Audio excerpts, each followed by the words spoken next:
400 aviones desaparecieron, 400 aeronaves se lanzaron al cielo del Pacífico, solo un puñado regresó. Lo que sucedió el 19 de junio de 1944 no fue solo una batalla, fue una masacre, un enfrentamiento tan unilateral que reescribió las reglas del combate aéreo para siempre. La mayoría de la gente sabe sobre Pearl Harbor, pero casi nadie sabe sobre el día en que Estados Unidos aniquiló el brazo aéreo de Japón en horas. Estás a punto de, el cielo del Pacífico todavía estaba oscuro, una tenue línea de luz naranja se extendía por el horizonte y debajo de ella, la Fuerza de Tarea 58 se preparó para la guerra, los motores retumbaban como bestias enjauladas, los hombres se movían por las cubiertas de acero, sombras en la neblina antes del amanecer, cada respiración llevaba el olor a combustible y agua salada esa mañana. Número 19 de junio de 1944, la historia estaba a punto de fracturarse. El teniente comandante David Harrington se ató a una máquina diferente a cualquier otra que hubiera volado antes, el F-6F Hellcat, un caza nacido de lecciones escritas con sangre, forjado para aplastar el mito de la superioridad aérea japonesa, pasó la mano por el marco blindado. 6 ametralladoras calibre 50 con un motor Pratt & Whitney de 2.000 caballos de fuerza en sus alas, rugió al cobrar vida y Harrington supo que no era un caza común y corriente. Era la respuesta estadounidense al Zero y estaba hambriento más allá de los portaaviones. El mar se extendía infinito y en calma, pero la quietud era una mentira. La inteligencia les había advertido que los japoneses vendrían en masa. Cientos de aviones, quizás el mayor ataque de la Guerra del Pacífico. En algún lugar más allá del horizonte, una formación enemiga se estaba reuniendo. Convencida de que podía romper la flota estadounidense, no tenían ni idea porque en tan solo unas horas el equilibrio del poder aéreo se inclinaría para siempre. El Invincible Zero, una vez que el terror de Pearl Harbor, la isla Wake y el mar del Coral estuvieran a punto de llegar a su fin. Y en los cielos de las Marianas, el Hellcat escribiría su leyenda. Lo que sucedió ese día no sería simplemente recordado como una batalla, sería recordado como el momento en que las alas de Japón fueron arrancadas del cielo. Solo 3 años antes, la historia había sido muy diferente en diciembre de 1941. Los aviones japoneses habían cruzado los cielos de Pearl Harbor. El Zero, elegante, rápido, increíblemente ágil, parecía intocable. Superó a todos los aviones estadounidenses. Lo superó en velocidad. Subía más rápido, golpeaba más fuerte y aterrorizaba a cualquiera que se le enfrentara. Los pilotos estadounidenses lo llamaban Phantom, una máquina que desafiaba las reglas del combate aéreo en la isla Wake en Filipinas sobre el mar de Coral. El Zero grabó su leyenda a fuego para jóvenes aviadores como David Harrington. Esos primeros años fueron brutales. Recordó su primera gira volando el pequeño y poco potente Wildcat. Podía luchar, pero solo por poco, contra el Zero. Cada maniobra parecía un suicidio. No podías ascender con él. No podías girar con él. La única posibilidad era lanzarte en picado, disparar y rezar para escapar. Las pérdidas estadounidenses aumentaron, no solo máquinas. Los pilotos con solo semanas de experiencia en combate fueron lanzados al cielo y el Zero los devoró. La lección era clara: si Estados Unidos quería sobrevivir en el Pacífico, necesitaba más que coraje, necesitaba un arma. A mediados de 1942, los ingenieros de Grumman Aircraft habían comenzado a esbozar una nueva respuesta. Escucharon los informes de combate de los pilotos que habían luchado y apenas habían sobrevivido al Zero. Cada debilidad estaba escrita. Cada fortaleza era estudiada. La filosofía del diseño era estricta: olvídate de girar el Zero.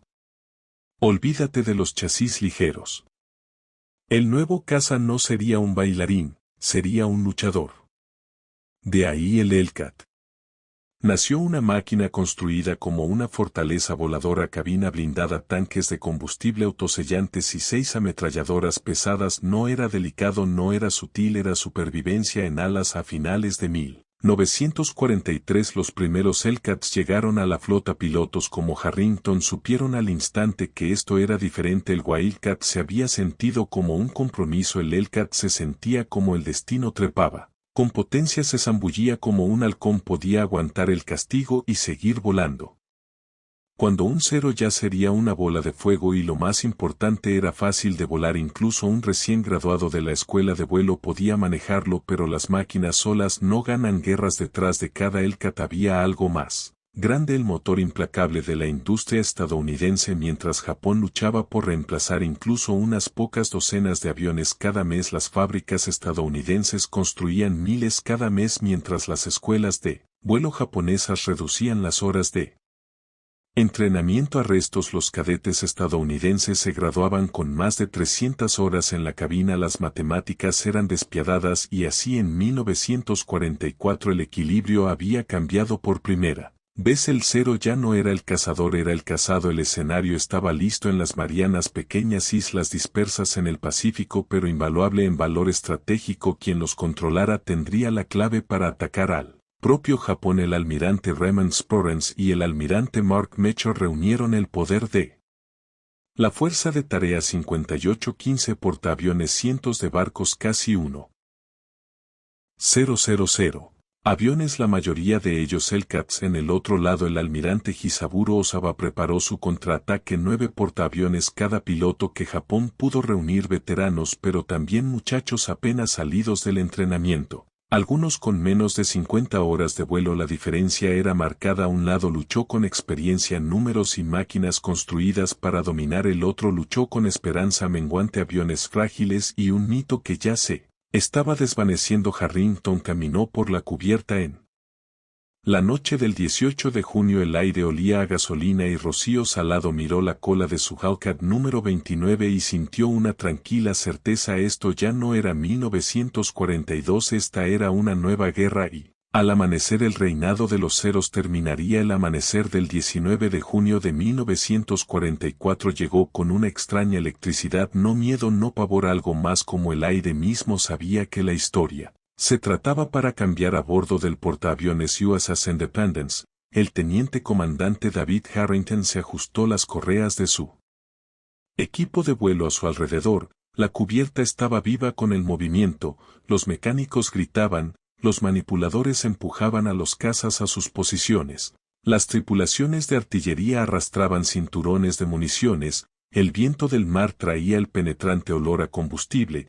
Todos los hombres sabían que este día decidiría el Pacífico. En el centro de todo estaba el capitán Walter Green, comandante del Grupo Aéreo 22. Green era un veterano de Midway, un hombre que había visto morir a amigos en Wildcats en llamas. Su rostro estaba curtido, su voz grave, pero sus ojos eran agudos, vivos, con una furia silenciosa. Caballeros, dijo señalando el tablero táctico, hoy es el ajuste de cuentas. La Fuerza de Tarea 58 se extiende por 15 millas de océano, nuestros acorazados protegen la línea, nuestros portaaviones aguantan el golpe y ustedes son el escudo. Los japoneses nos lanzarán todo. Ustedes lo devolverán con fuerza. Junto a Harrington estaba su compañero de ala, el teniente Samuel Ortiz, de apenas 20 años, cabello oscuro, sonrisa rápida, nervios de acero.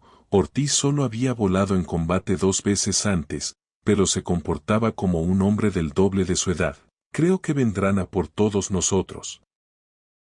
De inmediato Ortiz le preguntó a Harrington, quien dio una media sonrisa, si eran inteligentes, pero la inteligencia ya no gana guerras, la masa sí, y la masa era lo que tenía la Fuerza de Tarea 58 en aterradora abundancia. 15 portaaviones rápidos, 7 acorazados, 8 cruceros pesados, docenas de destructores y sobre ellos casi 900 aviones. La mayoría Hellcats. Las pantallas de radar brillaban en la tenue luz del centro de información de combate, los informes fluían en los contactos, docenas. Luego veintenas, luego cientos, Una oleada de aviones enemigos elevándose desde el oeste, el almirante Mark Mitchell estaba de pie en el puente de su buque insignia, el USS Lexington, alto, expresión tranquila, ilegible, sus órdenes eran recortadas, precisas, lanzar combate, cazas vectoriales de patrulla aérea para interceptar, mantener la línea a lo lejos, al otro lado del mar de Filipinas. El almirante Hisaburo Ozawa reunió su propia tormenta, 9 portaaviones, 400 aviones, pero sus pilotos no eran los asesinos de élite de 1941, muchos eran chicos con menos de 50 horas en la cabina, algunos eran máquinas voladoras tan frágiles que su propia piel podía incendiarse bajo una ráfaga de trazadores, aún así vinieron impulsados por el deber, impulsados por la desesperación, impulsados por la ilusión de que el Zero aún podía gobernar el cielo. En el Independence Harrington montó el ala de su Hellcat, la cola número 29 brillaba bajo el sol matutino, pasó la mano por la piel remachada. Caza ya le había salvado la vida 2 veces a diferencia del Zero, podía recibir impactos y seguir volando a diferencia del Zero. No fue construido solo para matar sino para sobrevivir. La cubierta bajo el tembló cuando los motores rugieron al cobrar vida. El 1.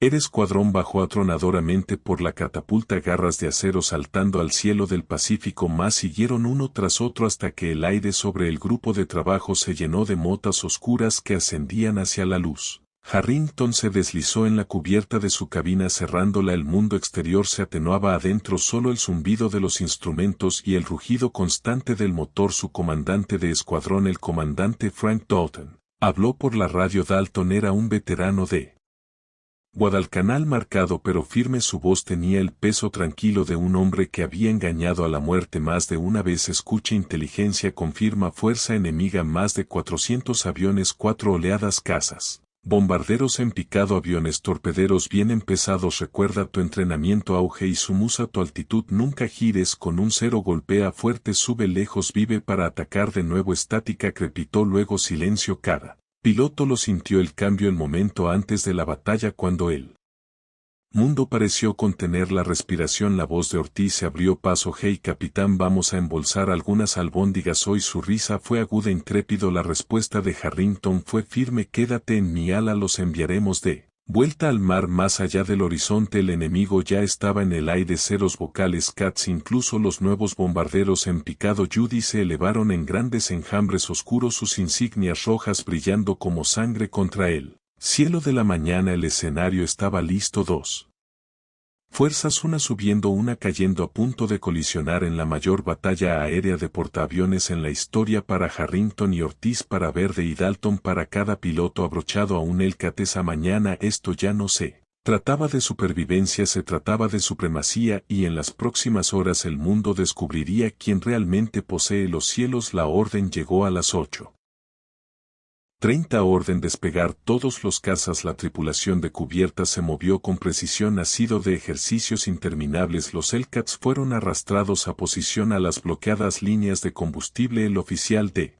catapulta despegado levantó la mano, los motores tronaron uno a uno, los gigantes azules rugieron hacia adelante, las ruedas dejaron acero elevándose hacia el cielo del Pacífico. El teniente comandante David Harrington sintió la sacudida cuando la catapulta lo lanzó hacia adelante. Luego una repentina libertad, el Hellcat saltó al amanecer.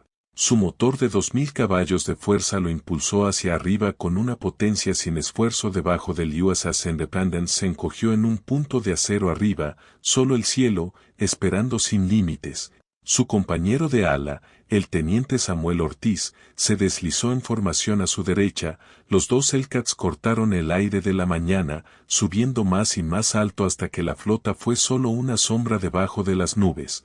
Manténganse firmes, llamó Harrington. La voz de Ortiz regresó nítida y constante, siempre a 15,000 pies. Los primeros informes crepitaron en la radio, múltiples bogies con rumbo 270, estimar 80 más.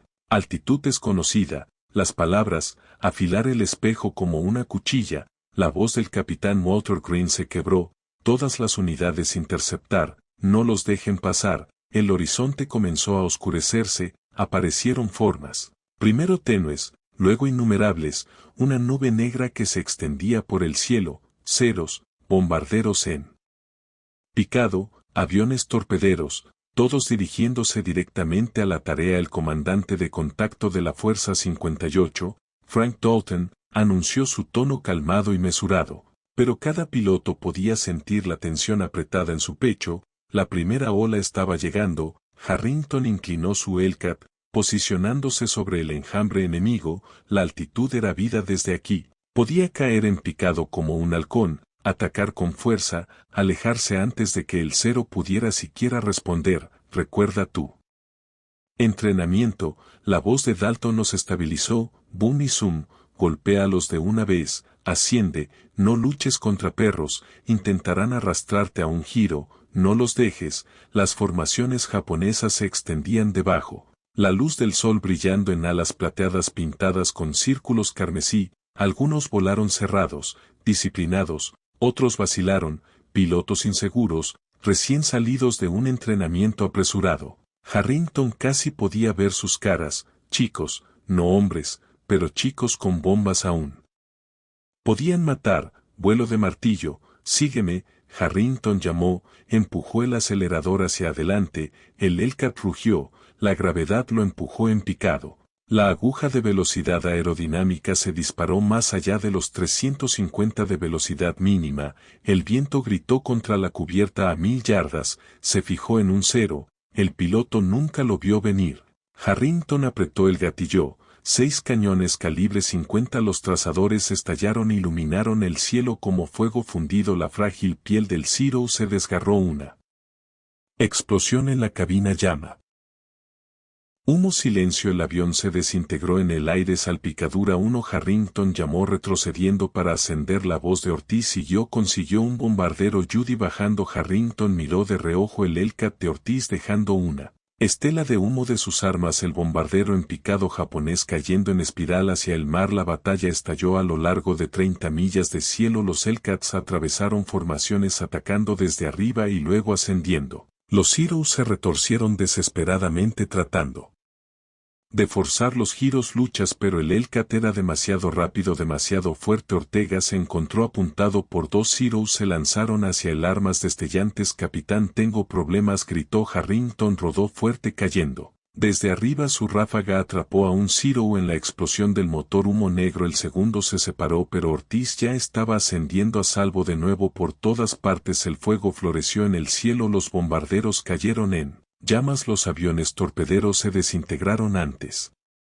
de que pudieran siquiera alinearse para volar. El océano abajo se agitó con los restos combustible quemado, alas rotas, hombres saltando hacia las olas ya resbaladizas con petróleo. Para los japoneses el ataque se volvió caos. Los pilotos gritaban por radio intentando reagruparse, pero la defensa estadounidense era disciplinada e implacable. Una división atacó, otra subió a cubierto y escuadrones frescos rotaron como un reloj. Harrington vio un cero solitario entrando en ascenso vertical agresivo hábil.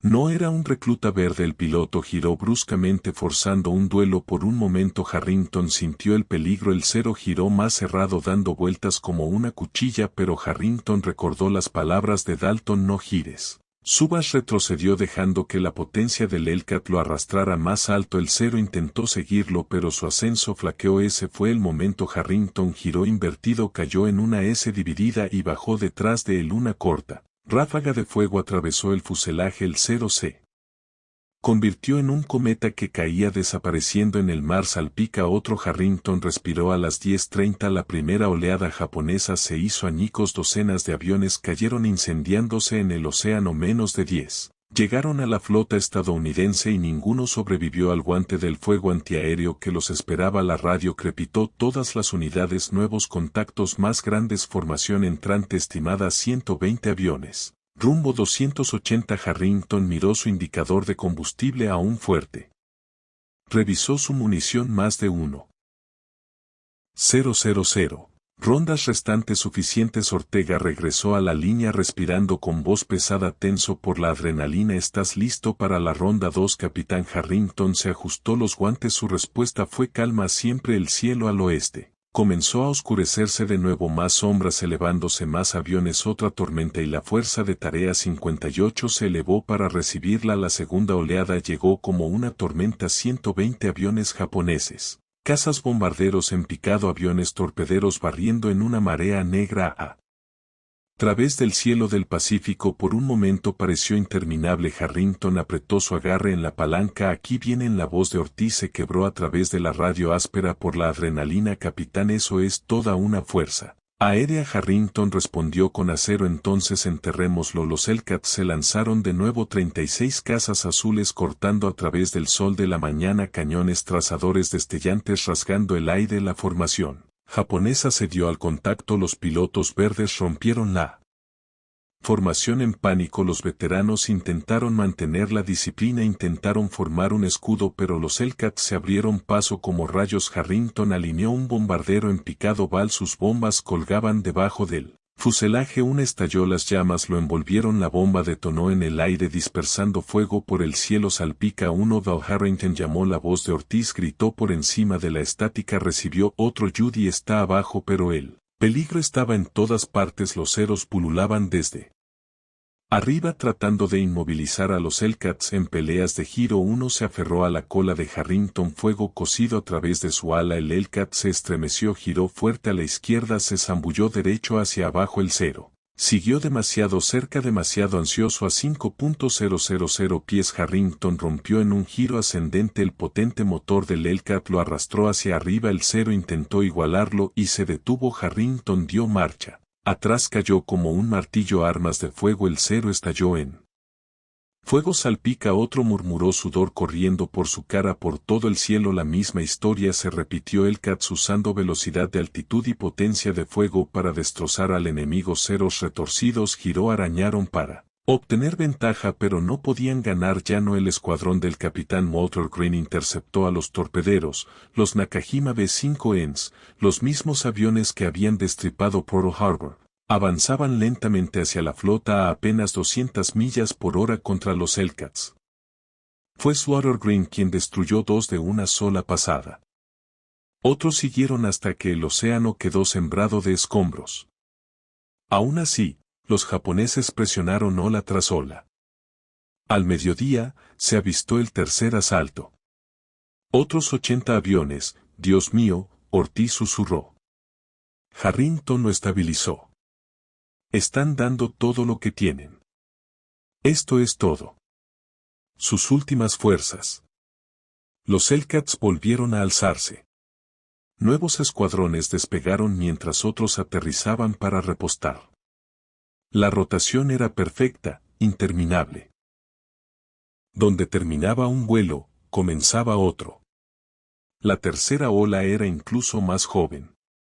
Pilotos apenas salidos de la escuela, algunos tan verdes que apenas podían mantener la formación, y aún así llegaron. Harrington se lanzó en picado sobre un bombardero. Judy le destrozó el motor. El piloto se achicó. El paracaídas se abrió y se desplazó sin remedio hacia el mar. Ortiz destruyó un cero con una sola ráfaga limpia. La radio estaba llena de voces. Un chapoteo, uno recibe a otro, Val. Caen como moscas. El cielo mismo parecía estar en llamas. Estelas de humo se entrecruzan. Los aviones del cielo cayeron en espiral al mar, explotando en muros de llamas. El Pacífico se convirtió en un cementerio de alas en llamas. A las 1315 el radar detectó una cuarta ola, 50 aviones más. Pequeños, pero estos no eran escuadrones de élite, estos eran restos, aviones de entrenamiento blindados obsoletos, cualquier cosa que pudiera volar. La voz de Dalton atravesó el canal. Caballeros, termínenlo. La cuarta ola apenas alcanzó a los estadounidenses. Los Hellcats los destrozaron con despiadada eficiencia. Viejas nubes ardían en segundos. Bombarderos bimotores avanzaban pesadamente solo para ser destrozados. Cuando la ola colapsó a los japoneses no les quedaba nada y luego silencio. Harrington se niveló a 12.000 pies, escaneando el horizonte. El cielo, una vez abarrotado, estaba vacío, no más enjambres, solo humo, solo escombros. La voz de Ortega se abrió paso, más silenciosa ahora. Capitán, ¿cuántos crees que tenemos? Harrington exhaló lentamente demasiados para contar. Debajo del océano hervía con escombros, manchas de petróleo ardiendo se extendían por millas, balsas salvavidas se balanceaban entre los escombros. Pilotos japoneses, aferrándose desesperadamente a la supervivencia, pero la batalla estaba decidida. Su arma aérea había desaparecido a media tarde.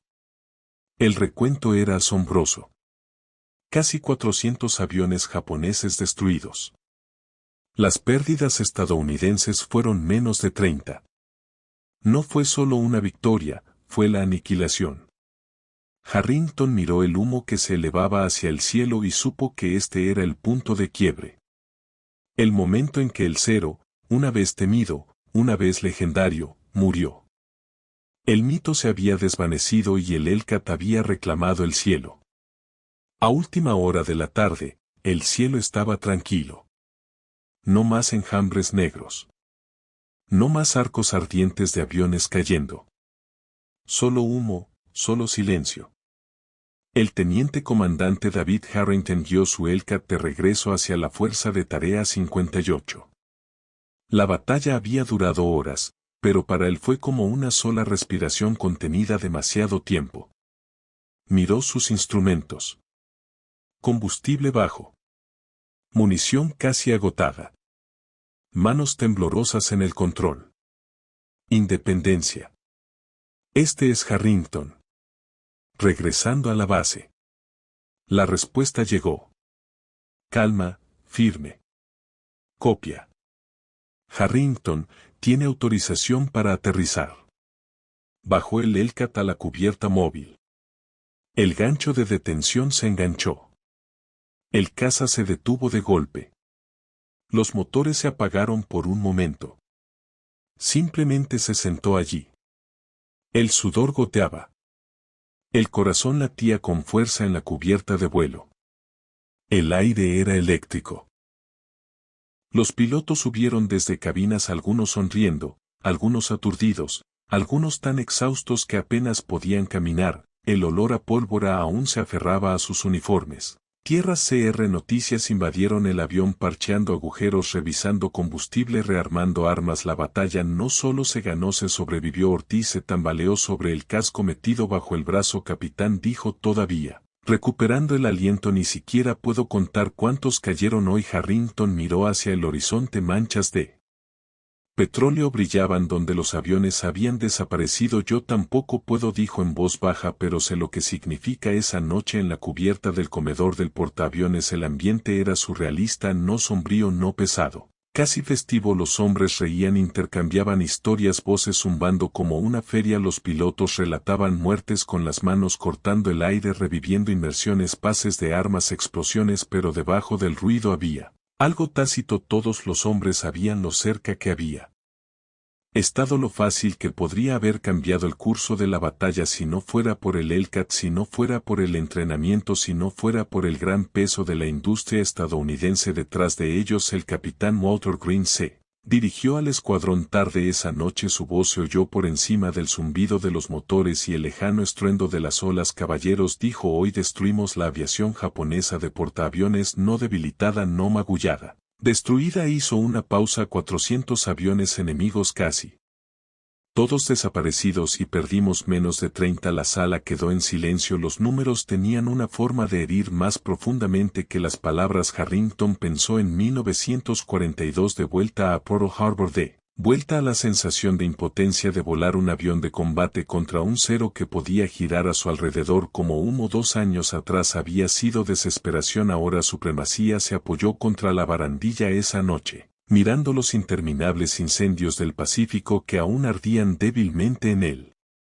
Horizonte. En algún lugar allá afuera los sobrevivientes flotaban en los escombros, jóvenes pilotos japoneses, chicos realmente que nunca tuvieron una oportunidad. Para Harrington la victoria fue clara pero no dulce. Los destrozamos hoy, susurró, y nunca se recuperarán. La verdad era innegable. Japón había perdido más que aviones, había perdido lo irreemplazable, las tripulaciones aéreas veteranas, la élite que había llevado su imperio a través del Pacífico. Los reemplazos vendrían, pero serían niños con 50 Horas en la cabina volando máquinas obsoletas en las fauces de los Hellcats, mientras tanto las fábricas estadounidenses producían 2.000 aviones al mes, nuevos escuadrones graduándose cada semana, cada piloto entrenado, equipado, preparado en la máquina de guerra era imparable. Ahora, a medianoche, el recuento era oficial, casi 395 aviones japoneses destruidos, pérdidas estadounidenses.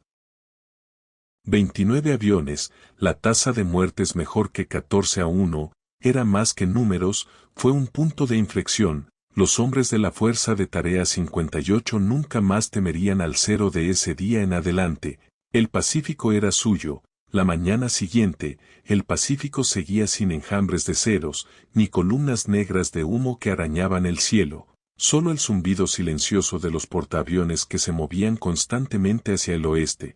Pero para la historia, nada volvería a ser lo mismo el 19 de junio de 1944, la aviación naval japonesa murió no con un susurro, no en retirada, sino en fuego, en humo, en silencio, casi 400 aviones perdidos en un solo día, pilotos veteranos desaparecidos. Décadas de experiencia desaparecidas, una fuerza que una vez había aterrorizado al Pacífico, destrozada para siempre para los hombres de la Fuerza de Tarea 58. El significado estaba claro: de ahora en adelante, los portaaviones estadounidenses navegarían donde quisieran, atacarían cuando desearan, el cielo era suyo. El Hellcat había hecho más que ganar una batalla, había terminado una era, rápido, fuertemente armado, indulgente en manos de un novato, mortal. En manos de un veterano al final de la guerra representaría más de 5.000 aviones enemigos destruidos. Su tasa de muerte de 19-1 sigue siendo una de las más grandes en la historia de la aviación, pero los números cuentan solo una parte de la historia. El verdadero legado estaba en lo que representaba el Hellcat. No era un avión milagroso, no era intocable, lo que era una prueba de que el poder industrial, el entrenamiento y la adaptación podían superar el mito, prueba de que las lecciones escritas con sangre en Pearl Harbor y el Mar de Coral no se habían desperdiciado, prueba de que Estados Unidos había encontrado su ritmo de guerra mientras Japón se aferraba a un grupo cada vez más reducido de pilotos de élite. Estados Unidos construyó miles mientras Japón producía unos pocos cientos de aviones al mes. Estados Unidos produjo miles. La balanza no solo estaba inclinada, fue aplastada. El teniente comandante David Harrington nunca olvidó ese día, ni el rugido del motor, ni el destello de las trazadoras,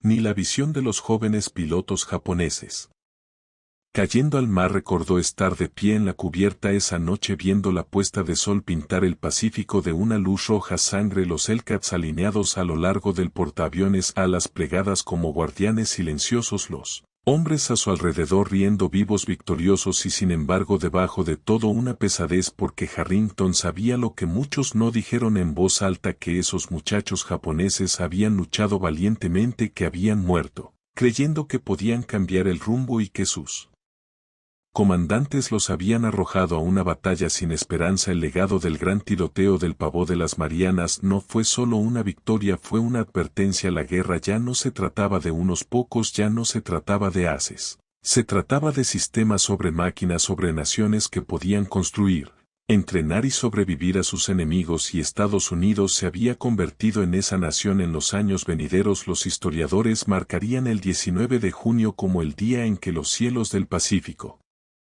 cambiaron para siempre, el día en que la aviación naval japonesa dejó de existir como fuerza de combate, el día en que el Hellcat se convirtió en leyenda para Harrington, Ortiz, Green, Dalton y los miles que volaron y lucharon. Fue el día en que demostraron algo más que coraje, demostraron supremacía. Desde ese día hasta el final de la guerra los portaaviones estadounidenses atacaron donde quisieron: Saipan, Guam, Tinian, Iwo Jima, Okinawa, todo bajo la sombra de las alas del Hellcat. 3 meses después el propio Tokio tembló bajo las bombas estadounidenses, y cuando la guerra finalmente terminó fueron los Hellcats los que volaron en círculo sobre la bahía de Tokio custodiando la ceremonia de rendición a bordo del USS Missouri. El cero se había ido, su reinado, su leyenda, su terror terminó, y el Hellcat permaneció símbolo de un imperio de acero, símbolo de una nación que había cambiado el rumbo, símbolo del día cuando el cielo mismo declaró que la Era del cero, había terminado, el futuro pertenece al Hellcat, el pasado no es. Silencioso, el gran tiro al pavo de las Marianas fue más que una victoria, fue el momento en que el cielo mismo se decidió, pero este fue solo un capítulo. El Pacífico aún ardía y la guerra estaba lejos de terminar. Si encuentras esta historia cautivadora, únete a nosotros nuevamente. Hay más batallas, más máquinas, más voces olvidadas esperando ser escuchadas. Suscríbete a nuestro canal y adéntrate con nosotros en las sombras de la historia, porque el pasado no es silencioso, todavía habla y contaremos su historia.